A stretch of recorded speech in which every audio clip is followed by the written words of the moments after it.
Bueno, hay tres niños que se están lanzando bolas de nieve entre sí y básicamente el punto que nos está planteando este problema es que el niño A lanza una bola de nieve con velocidad horizontal v0, pasa, roza la cabeza del niño B y golpea al niño C. De manera que el niño B está situado a 7 metros de distancia y el niño C a d metros de distancia del niño B. Y si vemos las distancias verticales, tendríamos que el niño A se encuentra a 1 metro de altura sobre el niño B y el niño B a 2 metros de altura sobre el punto de impacto sobre el niño C. Tenemos que calcular cuál es el valor de B0 y cuál es el valor de esta distancia D. Bueno, vamos a manejarnos en metros y segundos, de nuevo para no tener que arrastrar y poner las unidades en cada uno de las ecuaciones, pero al final en el resultado sí tenemos que tener cuidado de poner las unidades correctas. Aquí está el esquema, básicamente, del movimiento de la partícula. Parte horizontalmente, ¿sí? Con una velocidad v0, a una altura de 3 metros sobre el sistema de referencia que estamos seleccionando aquí, que es arbitrario y que lo estamos seleccionando a la altura del punto de impacto. Podíamos haber seleccionado nuestro origen de referencia en el punto A, por ejemplo. Pero aquí, digo, ¿cómo seleccionar un sistema de referencia? Bueno, el mejor sistema de referencia es aquel, en primer lugar, que me minimice el número de constantes. Es decir, que ahora que veamos los constantes de integración, que digamos que tenga muchos valores de cero cuando el tiempo vale cero. ¿Sí? Eso es lo ideal. Y también algo que a mí me gusta en lo particular es minimizar el número de valores negativos. ¿Sí? Pero a final de cuentas podríamos haber seleccionado el sistema de referencia, digamos, en el punto A.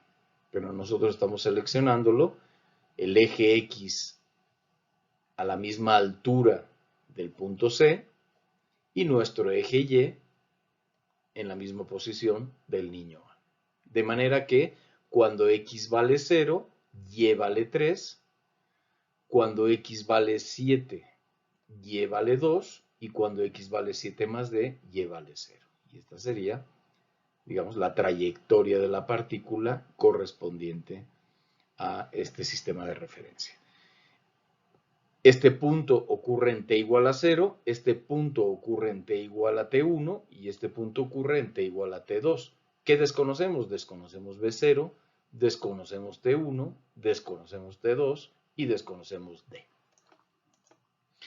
La aceleración, dado que estamos hablando de un movimiento de caída libre, no hay aceleración horizontal.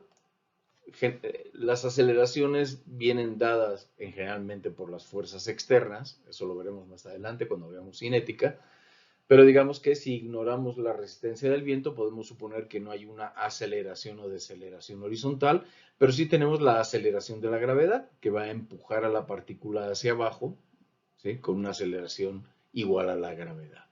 Por eso, el vector aceleración en cualquier momento de la partícula va a ser constante y va a ser en la componente x de la aceleración va a ser igual a 0 y la componente y de la aceleración siempre va a ser menos g.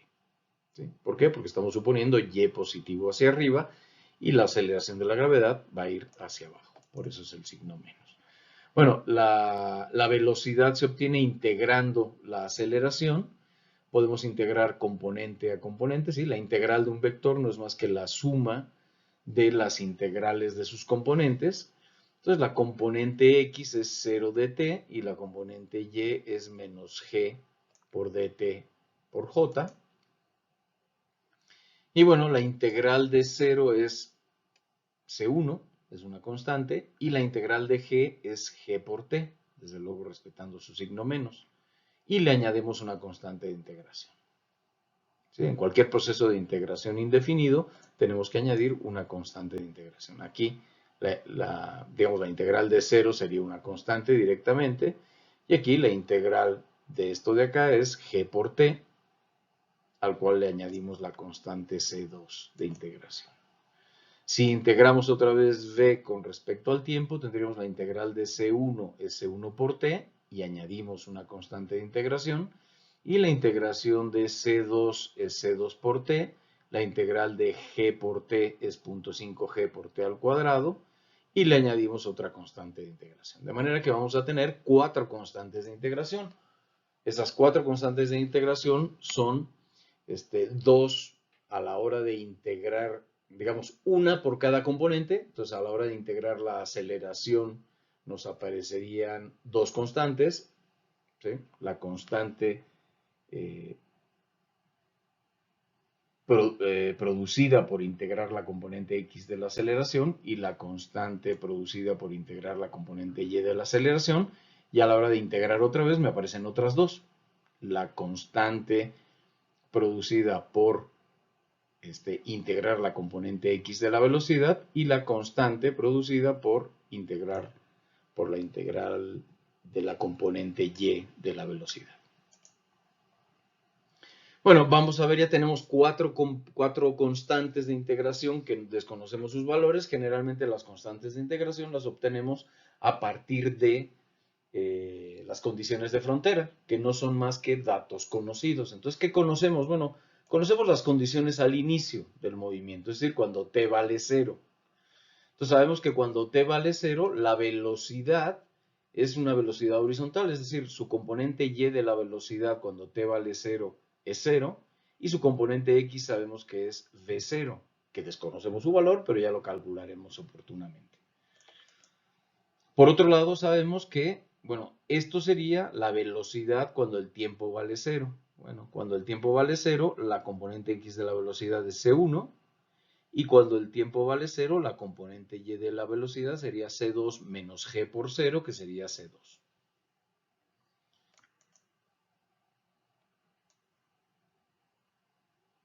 La componente x de la velocidad debe de coincidir tanto si lo calculamos con el dato, como si lo calculamos con la expresión.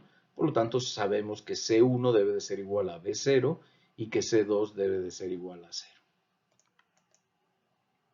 También sabemos que el vector posición en t igual a 0 pues es 0x más 3y, perdón, 0i más 3j, ¿sí? Tenemos la componente x es 0, la componente y es 3, por lo tanto el vector posición es 0i más 3j.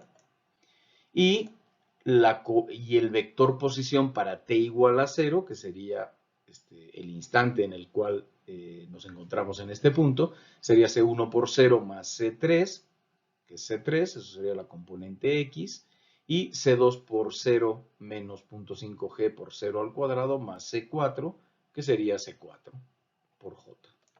Igualando las componentes, tenemos que C3 es igual a 0 y que C4 es igual a 3. Por lo tanto, este sería el vector posición ya en términos generales y ya habiendo considerado estas dos condiciones de frontera que son tanto la velocidad como la posición en el instante t igual a 0. Ahora vamos al siguiente instante del cual conocemos cierta información, que es en t igual a t1. No conocemos cuánto vale t1, pero sí sabemos que en ese instante la posición es x igual a 7 y y igual a 2. ¿Sí? Entonces sabemos que el vector posición es, si este es el vector posición en instante t igual a t1, tendríamos que el vector posición tiene de componente x a 7 y de componente y a 2. Entonces este es el vector posición en 1. Por otro lado, si yo sustituyo en R t igual a t1, ¿sí? Tendríamos C1 por T1 más C3, pero recordemos, bueno, perdón, aquí está, este es el vector posición, ¿sí? Entonces el vector posición para T1 sería igual a V0 por T1 por I, más 3 menos 0.5G por T1 al cuadrado por J. Igualando componente a componente, tendríamos que V0 por T1 es igual a 7 y que 3 menos 0.5G por T1 al cuadrado es igual a 2.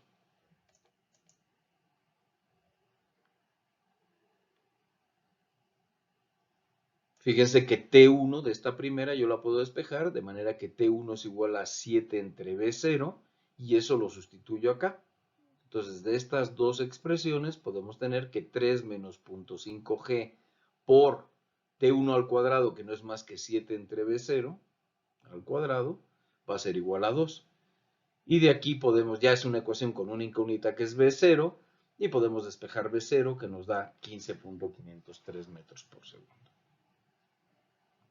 Eso suponiendo que G es igual a 9.81 metros por segundo al cuadrado. Y también tenemos que en el instante T2, ¿sí?, la posición es igual a 7 más D por I más 0J. Si en el vector posición sustituimos T por T2, tendríamos esta expresión. Por lo tanto, tenemos que V0 por T2 debe de ser igual a 7 más D y que 3 menos 0.5G T2 al cuadrado debe de ser igual a 0. De esta de aquí abajo podemos obtener cuánto vale T2. Y sustituyendo en la expresión de arriba, podemos despejar D y obtener cuánto vale.